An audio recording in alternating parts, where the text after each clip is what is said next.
Hello everybody, thank you for having me here today. So I thought I would talk about a topic I get asked an awful lot, and that's how do I actually become a school leader? And there's been some incredibly powerful sessions today. I think Andrew, you're a very hard act to follow there. It was very emotional, very powerful, a very raw account. Thank you ever so much for sharing. In my little session, I'm just going to share a few tips which have helped people that I've actually coached and mentored, and it's helped them to enjoy successful careers on their journeys to becoming senior leaders. Now, when I presented to aspiring leaders and student teachers and early career teachers across the country, I'm really impressed actually by the ambition and the passion and the determination that many of them are striving to become school leaders. So I really hope these little tips today will give you a few pointers and maybe direct you to further reading or research of your own as well. So my first little tip is think about what motivates you to become a leader. Many of us initially entered the world of education because we wanted to become teachers. We wanted to work with children and young people so that we could help them realise their potential and maximise their future life choices. But please know that there's absolutely no expectation that teachers must or should become school leaders. I know many exceptional teachers who love being in the classroom and have deliberately chosen not to pursue a leadership position. And as Lucy said earlier as well, if you're in a leadership position and it's not quite right for you, there is absolutely no judgment, no harm in taking some time out to find the role that's right for you. By tuning into this talk today, you're probably ready and feeling motivated to apply for a leadership role. So we'll explore some of the routes that you might take to get to where you want to be. What motivates you to become a leader? This will undoubtedly be one of the questions you'll be asked at a future interview. And I can assure you that the best senior leaders I know didn't go after their roles for titles, pay rises or offices, as Ben said earlier as well. Successful leaders are often motivated to want to make a difference. It's not about the role, it's about the goal. Some of us had opportunities presented to us, and it could have been due to personnel changes, such as I've had maternity leave covers, or it could be a temporary role in the school with a little bursary attached to it as well. But some leaders have had to work exceptionally hard to develop their skills and to find a role in a school where their strengths and their potential have been recognised and realised as well. Before you begin looking for your leadership role or taking steps towards applying for your leadership role, it's really important to dig deep inside and think, what is your why? What is it that motivates you? What is it that drives you in your career? And what do you hope to achieve by becoming a school leader? When you reflect on your motivation for wanting to become a school leader, you'll be in a much better position to make the decision that's right for you.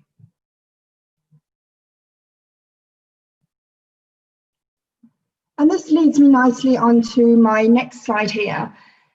And as you might know, I'm studying for a doctorate in education at the moment, and I'm currently researching the underrepresentation of women in secondary school leadership.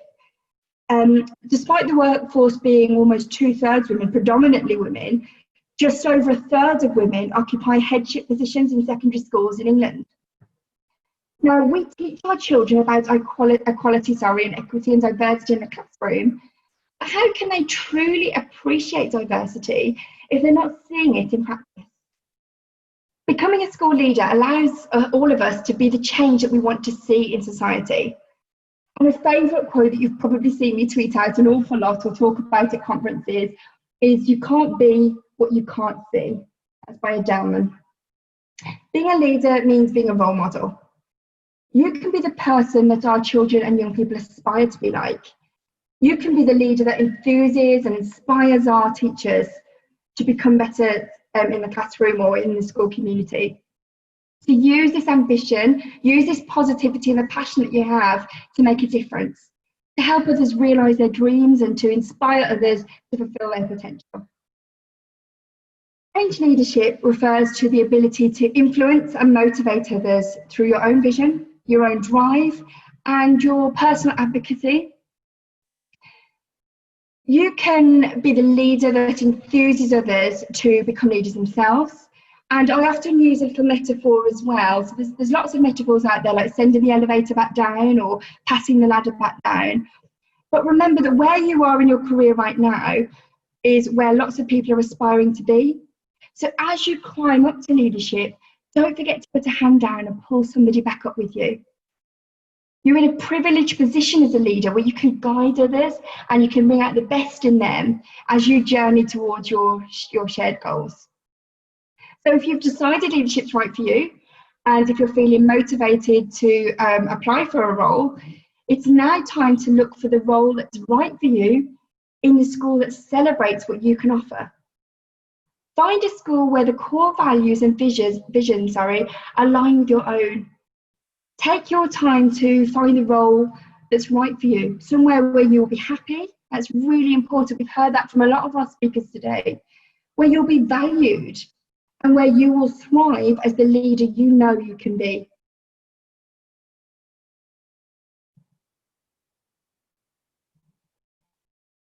As a school leader, you will have a job description and you'll have clear areas of responsibility. But often as school leaders, we tend to become here a jack of all trades, if you like. There's almost always a clause somewhere in your contract that your governor or your head teacher or your executive head will sneak in that says that you'll perform any duties reasonably requested by your head teacher. So we could be standing at the school gate in the morning, smiling and waving and welcoming children into school, while knowing that in a few minutes we've got to go and deal with a safeguarding issue. We could be consoling a parent who's upset, while knowing there's a staff issue that needs to be dealt with. We could be on stage in the school hall, in assembly, inspiring and engaging our children, but knowing that we've got a very serious behaviour incident to deal with in a few moments. No 2 days in the world of education are ever the same, and that's especially true when it comes to school leadership. It's important to try and find opportunities that will help you grow and develop as a leader. Attending sessions such as this Brew Ed event this morning, today even, are excellent as a starting point, and they'll give you a few little pointers. There's some excellent leadership books out there, and Aziza referred to a brilliant one earlier as well. There's lots of conferences and events that you can go to, but in my opinion, the best resource that we have are the skills and the experience and the expertise of other educators and other school leaders, such as all of the panel that's speaking today. Please chat to inspirational leaders in your own schools, chat to inspirational leaders in neighbouring schools, and reach out to leaders that you admire or you respect on social media as well. Observe good practice. Offer to shadow the leaders in your school. If you're feeling ready, maybe you could volunteer to help with the leadership task. It could be planning an educational visit maybe, or an aspect of the curriculum, or supporting with mentoring, perhaps another member of staff as well. Build up that bank of skills and experience that's going to help you feel ready when you find the role in the school that's right for you. Be brave as well. If the opportunities don't seem to be presenting themselves to you, go and create them. Is there an extracurricular club maybe that you could lead and create? Could you volunteer to present at a future event such as this event here? The best leaders are always growing future leaders. And this is something that I've really tried to do, as Lucy said earlier, through giving people a voice in my book or through the Edu Teacher Tips YouTube channel as well. Find your voice and shout it loud. Be proud of what you've got to say. Do as well know that there is a school that's right for you. So you've heard some experiences today where some really, really phenomenal leaders haven't found the right school for them, and it's absolutely crucial to find somewhere that really celebrates who you are. Everything in life is either a blessing or a lesson. So if the opportunities come up and you feel ready, go for them and see what you can learn from the experience. Another little tip I will give you today is to invest in your own education, your own knowledge as well. I treated myself to a master's in education during my first maternity leave, and I actually loved it so much that I'm now doing a doctorate in education. There are some great professional qualifications out there as well. So a couple of years ago, I applied to become a chartered teacher of English, and I loved it so much again that I now do the assessing for people that want to become chartered teachers of English. And I'm also proud to be a member of the Secondary Education Committee by the English Association. I also enjoy doing some free Future Learn courses in leadership and management, and they're very good actually, I'd recommend those. And I enjoyed those so much that again, I went on to become a chartered manager and a fellow of the Chartered Management Institute. I really find that the more I achieve and the more I put myself out there, the more possibilities and the more offers that come my way. So please do try and be brave and put yourself out there for the opportunity when they arise, and if they don't come, go out and create them as well. Do your research. This is really important. It links with what everybody else has said again this morning. When you're looking for a job and you're starting to put your application together, my best advice is to do your research carefully. Look at the job description, look at the person specification, and learn as much as you can about the school. Try and see the school if you can formally before the interview process, and learn as much about the position as you can before you apply. Talented professionals like you are just needed at schools across this country, and you know that the right job is out there for you. If a school feels right for you, absolutely go for it. But if a school's not right for you, or if the role is not right for you, or it's the wrong time, trust your gut instinct and just keep on looking, and it will come up eventually.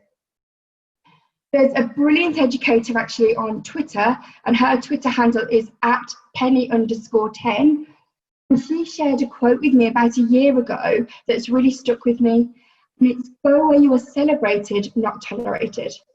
And I think this is really, really powerful. Find a school that embraces you, that appreciates you, and where your voice is valued. You really deserve to be happy in your environment, so that you can channel your energy into supporting staff so that they can make a difference where it really matters, and that's for the children and the young people we serve. Celebrate your achievements and success. Now, how many times have we been told there's no I in team? Well, look, there it is right there. A good leader gives credit to others, and that's really important, that you acknowledge other people and you celebrate their success. And also that you accept and you acknowledge areas for improvement as well. But when it comes to applying for a leadership role, it's so important to be able to articulate your role within a team and the contributions that you've personally made to the teams that you've been in. Be prepared to justify and explain the impact that you've personally had and discuss your role within the team that's enjoyed success. It's great to tell the interview panel all about the achievements that your teams have had, your departments have had, but the interviewers will hone in on your contributions, your motivations, the challenges that you personally overcame, and the impact that you personally had as well. So do prepare to be able to talk about the I in team. And as leaders, we have to learn to become comfortable with celebrating the achievements of our teams and our schools, but also our own achievements as well. And that's so hard to do, I know, but I really believe that success breeds success. So I try to surround myself with positive people. We talked about coaching earlier, but I find a really positive thing is to surround yourself with people who bring out the best in you, who believe in you, who will challenge you, and who will just cheer you on and motivate you. And I try to be one of those people as well. So please, if you're watching this today, I want you to go and I want you to tweet out something positive that you've achieved or something positive you've learned from today. And all of us on the panel will be cheering you on and retweeting it and celebrating your achievements. It's so lovely to see the positive tweets coming out. It's lovely to see people that have achieved positive promotions or new roles. And just remember that your future employer could be on Twitter or could be searching for you on Twitter. So remember to represent yourself as the confident, articulate, ethical leaders that you are or will be when the time is right for you. I'm just going to move on quickly because I'm just aware of time. One little tip here that helps you to talk about impact and about your role within the team is to use this little saying here, to be a shining star. So to outline the situation that you found yourself in, identify the task that you set out to achieve, and that might be the intervention or your strategy. Describe your actions, and it's always good there to show some of the challenging actions that you've overcome as well, because not everything that's successful is plain sailing. And share the results, share the impact that you've had, both short term and long term as well. Now, I've shared this at Women Ed on conferences before, but I thought it was really helpful to share here, to think about the language that you're using, both in your written application and at interview as well. So these are just a couple of visuals I've taken. Think about the words and the language that we're using to describe ourselves and to describe others, perhaps if we're writing a reference for them or sending an email about them as well. Look at the power of that language. Look at the way we choose our words can have an impact on how we're perceived by others. Now, we know that conscious and unconscious bias exists in all of us to some degree. So in the second visual there, you'll see some of the language that I've used studying this as part of my doctorate as well, and it explores performance evaluation by gender. It's really interesting to look at the way that we are presenting ourselves from the words that we're choosing. A little bit cheesy here, but I love a bit of cheese. Ace your interview. So articulate your experiences clearly. Give really clear, convincing examples to the interview panel. And have a range of extensive experience that you can draw on. And you can start building that experience now through paid or unpaid roles within your schools or within the wider educational community. And this is a great TED Talk here that I'd really recommend. Her name's Amy Cuddy, and she talks about power poses. She talks about owning your space and thinking about how your body language and the way that you present yourself, can affirm your core values. Relax and enjoy your interviews. As long as you leave your interview feeling satisfied that you presented yourself the best you could, you will feel satisfied whatever the outcome. Be conscious of using qualifiers. Now, this is good for your written application, and also for the interview as well. Sometimes we don't even realise that we've almost talked ourselves out of a job before we even got into the room. So if somebody asks a question, we could say, well, actually, I haven't done that yet, but I could do it in the future. Did they really need that qualifier? Have you got the skills that you've applied in another area that you can draw to this role? Or I've not had that responsibility yet, but I could.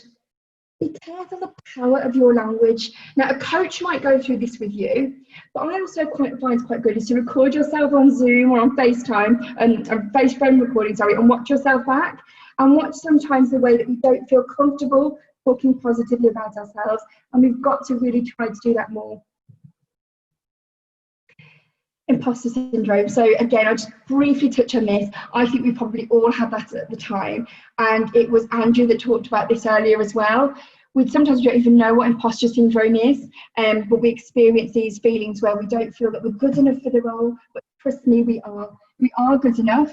We have just got to find the right place for us, find our voice, find the right school who appreciates us and celebrates us. So all of us that are attending this session today, we were in your shoes once upon a time. We understand that you're ambitious, we understand your drive, we understand the challenges that many of you are facing. So please reach out to us on social media, tweet your achievements out and we'll retweet them for you. Aim high, dream big and work hard so that you can realise your ambitions. Many of the teachers that I've supported have tried coaching as being a huge enabling factor to success. There's some great coaches out there, as Lucy was saying earlier on as well. A great coach will give you the time and space to talk things through, as Andrew was saying earlier on, and to bring out the best in you. So this has been a short snapshot about a topic I could talk about for ages, and I really hope to share some more skills and experiences with you in the future. Thank you very much.